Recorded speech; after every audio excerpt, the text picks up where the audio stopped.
बहुत स्वागत है। आप देख रहे हैं आपका शो कहानी कुर्सी की। मैं सौरभ शर्मा आपके साथ हूं। मेहमान बने हुए हमारे साथ राहुल महाजन साहब, राशिद किदवई साहब हमारे साथ हैं, समीर चौगांवकर सी, प्रोफेसर संगीत रागी साहब हमारे साथ हैं।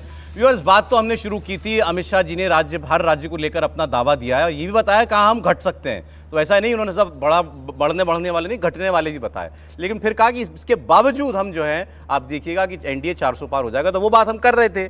इस बीच मैंने आपको खबर ये भी बताई कि एनडीए ने अपनी शपथ ग्रहण की तैयारी शुरू कर दी है। इस बार वो कर्तव्य पथ पर हो सकता है, राजपथ की जगह पर, और बहुत सारे लोगों को बुलाया गया है। ऐसी खबरें आ गई हैं, कहाँ कैमरा लगाना है, कितने कैमरे लगाने हैं, कितने लोग आएंगे, सबसे अंदाजा लग जाता है खबरों से निकलकर कि भाई इस बार कुछ तैयारी हो रही। तो वो भी कॉन्फिडेंट है। राशिद साहब ने आपको ब्रेक से पहले खबर दी कि कॉन्फिडेंस दूसरी तरफ भी कम नहीं है कांग्रेस पार्टी में।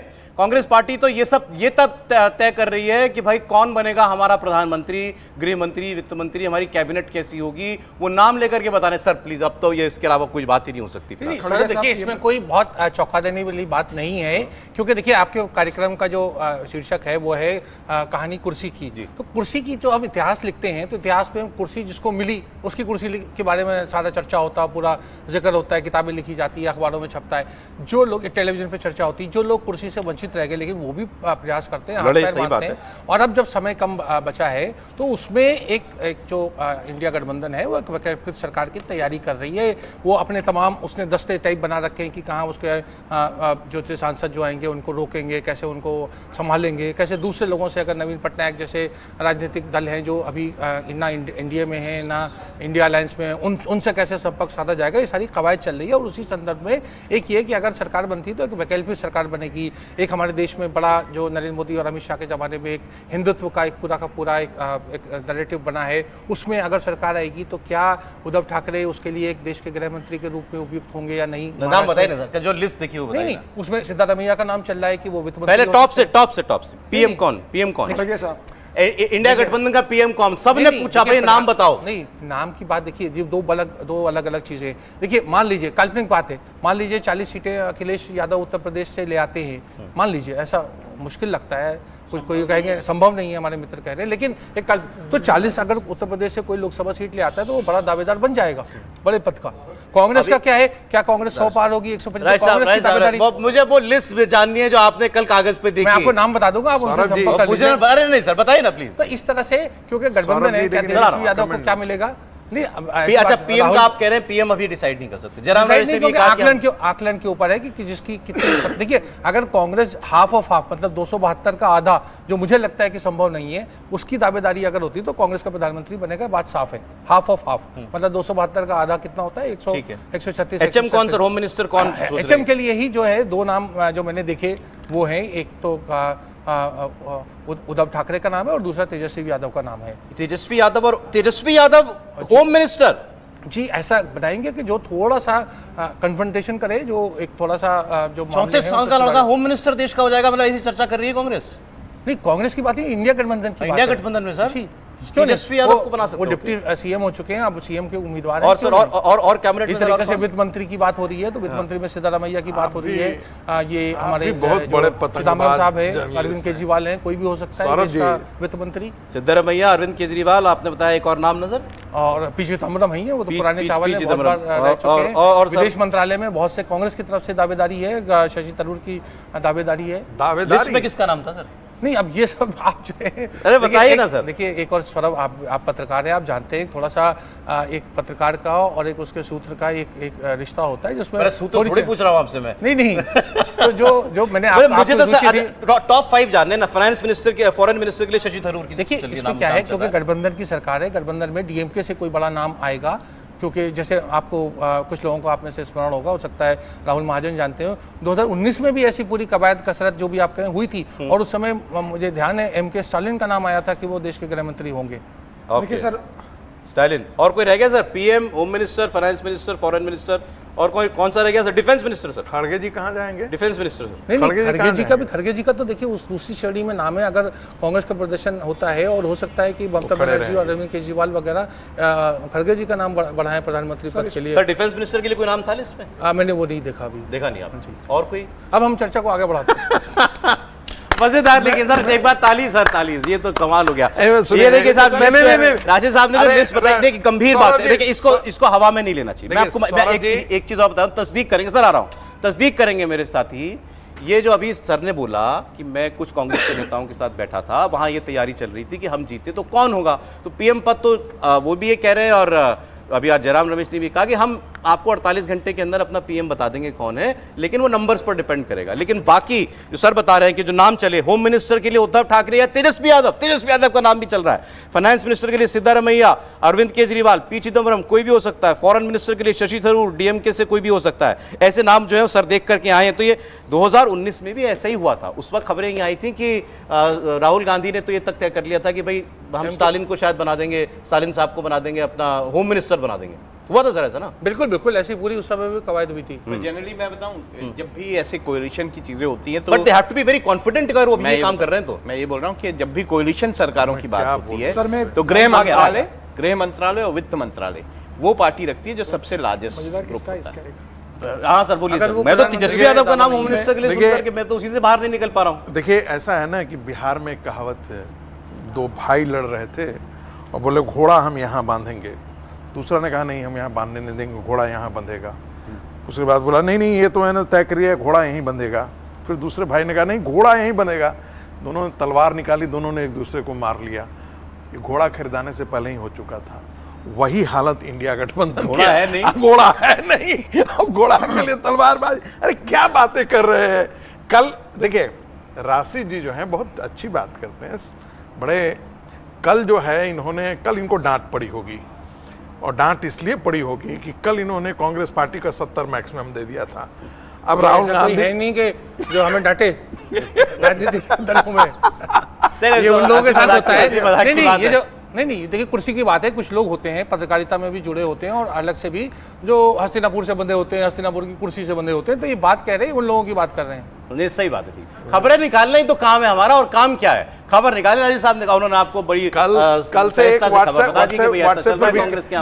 पे वाकई कैबिनेट का आ रहा है। नहीं ऐसा होता है उसमें। देखिए आज क्या कहा जयराम रमेश ने, क्या कहा जो उन्होंने बताया, एक बार नंबर आ जाने दीजिए, उसके बाद बहुत सारे एनडीए में लोग हैं जो हमारे साथ आ जाएंगे, जो आज के एनडीए में हैं वो टूटकर हमारे साथ आ जाएंगे। सब कुछ नंबर पर है सर। 2000 अब वो नंबर मिनिमम कांग्रेस का कितना आना चाहिए, जब वो ऐसी बातें कर रहे हैं, कैबिनेट डिसाइड कर रहे हैं, कितना मान रहे होंगे हमारे नंबर आ जाए? देखिए मुझे लगता है कांग्रेस अगर जितनी बार पिछली सीटें आई थी, अगर उतना भी अगर लेके आती है कांग्रेस, उससे 10 सीटें ले आती है तो कांग्रेस के लिए बड़ा अचीवमेंट है। 100 नहीं सर, मुझे लगता है 65-70 सीटें पे अगर कांग्रेस के लिए आ जाती पर ही है तो बहुत बड़ा अचीवमेंट होगा इस समय कांग्रेस के लिए, कि कांग्रेस सीटें अगर बढ़ेगी तो तय है कि भारतीय जनता पार्टी की सीटें कम होंगी। कांग्रेस सीटें अगर बढ़ना मतलब भारतीय जनता पार्टी की सीटें कम होना। अभी राशिद जी बता रहे थे चर्चा हो रही है, 2014 में भी चर्चा हुई थी, राहुल गांधी के लिए इटली से ननिहाल से सूट बनकर आ गया था कि 2014 में प्रधानमंत्री बनेंगे, तो नानी ने सूट भेजा था उनके लिए। मैं खबर बता रहा हूँ सर आपको, 2019 में इटली से सूट आया था, इटली से सूट भेजा था उनकी नानी ने कि राहुल गांधी प्रधानमंत्री बनेंगे तो इटली का सूट पहनेंगे। हालांकि वो सूट अभी भी रखा हुआ है, शायद 2000 में वो सोच रहे हैं कि 24 से मुझे इसको पहनने का मौका मिल जाए। शरद पवार ने, और महाराष्ट्र के एक नेता है, उनको मराठी आती है, उनको बिल्कुल हिंदी नहीं आती है, मतलब वो गांव की मराठी बोलते हैं, मराठी भी अच्छी नहीं बोल पाते। तो एक दिन पहले उनको शरद पवार ने अपने बहुत करीबी प्रफुल्ल पटेल के माध्यम से भेजा था कि शपथ ग्रहण करना है तो कैसे करना पड़ती है, आपको मंत्री बनाएंगे राष्ट्रवादी कांग्रेस से। तो वो रट रहे थे कि मैं कैसे मराठी में उसको बोलूंगा। 2019 में तो शरद पवार इतने कॉन्फिडेंट थे 2019 में कि हम सरकार बनाने जा रहे हैं, मैं जिनको मंत्री बनाऊंगा प्रफुल्ल पटेल के साथ वो मराठी प्रॉपर बोलना सीख जाए। तो उन्हें प्रैक्टिस करा दी गई थी काउंटिंग एक दिन पहले कि आपको ये करना है। कांग्रेस के अंदर ये सब चीजें होता रहता है, उसमें कोई नया नहीं है, लिस्ट बन गई होंगी। मुझे देखिए किस्सा याद आ गया, आपने कहा धर्मेंद्र जी का फिल्म फेयर अवार्ड होता है ना, तो एक बार धर्मेंद्र जी को उसमें लाइफ टाइम अचीवमेंट अवार्ड मिला। तो धर्मेंद्र जी बता रहे थे उसमें, ऐसे ही जैसे हम लोग बात कर रहे हैं, वो माइक पर आए, अवार्ड हाथ में लिया हुआ, मेरी वो फिल्म आई, मुझे लगा अवार्ड मिलेगा, मैंने सूट सिला लिया, नहीं मिला। फिर कुछ साल बाद मेरी दूसरी पिक्चर हिट हुई, मैंने फिर सूट सिलाया, मुझे अवार्ड नहीं मिला। इस बार मैंने सूट नहीं सिलाया था, मुझे लाइफ टाइम अचीवमेंट अवार्ड दिया। तो हर आदमी को उम्मीद होती है कि हमारी लॉटरी इस बार लग जाएगी। लॉटरी की उम्मीद सभी लोग कर रहे हैं। देखिए राजनीति में कोई हारने के लिए थोड़े आता है। सही बात है। शरद पवार का आपने बात की, शरद पवार का क्या मतलब एक राजनीति पे क्या उनकी सोच है, क्या पकड़ है, उसका मैं एक उदाहरण देता हूँ। एक बार उनसे पीवी नरसिम्हा राव ने पूछा ऐसी विनोदी भाव से कि 2 और 2 क्या होते हैं, 2 करके 4, तो शरद पवार ने तुरंत जवाब दिया कि डिपेंड्स वेदर यू बाइंग और यू सेलिंग। तो ये चीज़ें जो होती है राजनीति में बड़ी अब ढल गए ना, लेकिन सर वो ढल गए, लेकिन वो बात वो नहीं है। मेरे याद है, मैं शंकरराव चौहान देश के गृह मंत्री थे, उनसे मैंने पूछा कि हवाला कांड एक हुआ था, उसमें बहुत सारे राजनेताओं का, भाजपा और विपक्ष के नाम आए थे, शरद पवार का नाम नहीं आया था। तो मैंने याद है उस समय के गृह मंत्री शंकरराव चौहान से मैंने पूछा कि ये शरद पवार का नाम क्यों नहीं आया, तो उन्होंने कहा don't you know all hawala transactions are based on trust, कि भरोसे के ऊपर बुनियाद होती है कि हवाला का जो लेन देन होता है पूरा भरोसे का कारोबार है। तो उनका कहने का तात्पर्य था कि शरद पवार पे भरोसा बहुत था, इसलिए नाम नहीं आया। नहीं साहब, ये तो मजेदार बात खैर हमको पता चली है। अब जरा दावों की हम बात करते, बिहार की हम लोग ने बात की। अमित शाह कह रहे हैं बिहार में हमको नुकसान नहीं होगा, कैविएट वो ये 1-2 प्लस माइनस हो जाएगा। बिहार सर बोलिए, वो कह रहे हैं हम कमोबेश वहीं रहेंगे, मान पा रहे हैं? कल रात में भी मैंने बात किया कई लोगों से बिहार में, और बिहार का उनका अपना आकलन है कि 35 सीट तो हम जरूर जीतने जा रहे हैं एनडीए को। 35 सीट्स के बारे में उन्होंने, मैंने अपना जो बोला, मैंने कहा कि मेरा तो आकलन बहुत कम है। मैंने कहा कि मेरे लिए तो मुझे लगता है 28 से 30 सीटें आनी चाहिए। बोला नहीं सर, ऐसा भी इतना भी दरिद्रता नहीं है, 30 से 35 सीटों के बीच में एनडीए रहेगी, ये यकीन मानिए। राहुल जी बिलीवेबल है?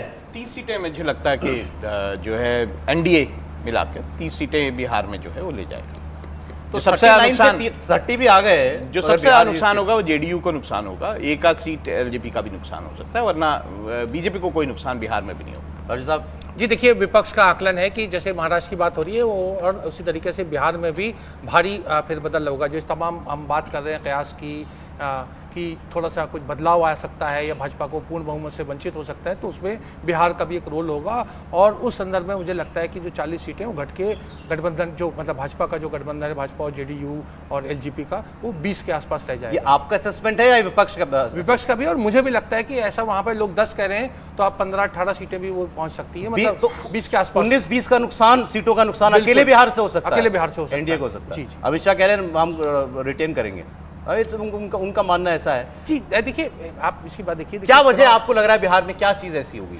देखिए इस बार कोलिशन जो है इधर तो बड़ा मजबूत है, अभी भी छोटी पार्टियां भी आ गई, एलजेपी है, जेडीयू है, बीजेपी सब। एक तो जिस तरीके से जो बार बार वहाँ जो पलटू राम की उपमा दी जाती है, उससे वहाँ का बिहार का एक बड़ा तबका, एक वोटर जो है वो थोड़ा सा चिंतित और परेशान नज़र आता है। तो अगर उसके उस तरह की बार बार का जो दल बदलने वाली बात होती है, उसके खिलाफ कोई मैंडेट आता है, फिर एक आप देखिए जो सीपीआई एमएल है या कांग्रेस है, कांग्रेस कितना ज़्यादा नहीं, या पिछले चुनाव में भी हमने देखा था मोमेंटम जो था काफ़ी तेजस्वी यादव के साथ में था। तो तमाम चीज़ें हुई, जो मैं कह रहा हूँ ये समाजवादी पार्टी में एक सीट नहीं दी थी, एक सीट नहीं। मैं आपको फिर वही उदाहरण दूंगा, कल भी मैंने दिया था, तेलंगाना में कांग्रेस तीसरे दर्जे की पार्टी थी, शून्य थी, बिल्कुल उसका कोई अस्तित्व नहीं था, और वो एकदम से रूलिंग पार्टी बन जाती है, और एक भी मुसलमान वहाँ का एमएलए नहीं जीता है। तो ये तमाम चीजें हमारे देश की राजनीति को, आप ऐसे त्रिपुरा में कोई कल्पना कर सकता था कि भाजपा आएगी सत्ता में? तो इस तरह का ऐसे बहुत सारे उदाहरण आप कह रहे हैं बिहार में आधी होगी एनडीए और महाराष्ट्र में, दोनों जगह पर आधी रह जाएगी। पिछली बात तो और उसी आधार पे 35-40 सीट का टेंट बता रहे हैं आप, विपक्ष अकेले बिहार और महाराष्ट्र से पड़ जाएगा। हाँ सर, मुझे लगता है सर बिहार में भारतीय जनता पार्टी और नीतीश कुमार का जो गठबंधन है, जिसमें चिराग पासवान भी है, जिसमें जीतनराम मांझी है, जिसमें उपेंद्र कुशवाहा भी शामिल है, जिसमें निषाद भी शामिल है, मुझे लगता है 2 या 3 सीटों का नुकसान होगा, इससे ज़्यादा नहीं होगा। अगर राष्ट्रवादी तेजस्वी यादव की आरजेडी अगर सीट जीतेगी तो मुझे लगता है 2, और कांग्रेस जो किशनगंज जीती थी वो अगर कांग्रेस में चला तो बहुत बड़ी चुनौती है। कांग्रेस को 1 सीट, और कटिहार से शायद तारिक अनवर जीत जाए तो 2, और 2 सीटें लालू के बेटे को मिल सकती है, मतलब आरजेडी को। आप भी मान रहे हैं महाराष्ट्र और बिहार नहीं टूट रहा वैसा एनडीए के लिए जैसा विपक्ष को लग रहा है? बिल्कुल नहीं टूट रहा। ठीक है, अब बहुत सारे और राज्यों को लेकर के अमित शाह बोले, दिल्ली में क्या होगा, हरियाणा में लोग बोल रहे हैं बहुत सीटों पर फाइट है, राजस्थान में बताया जा रहा है कि 25 में से कम 7-8 सीटों पर बड़ी कड़ी टक्कर चल रही है। इन सीटों पर अमित शाह साहब का क्या आंकलन है, सुन लीजिए जरा।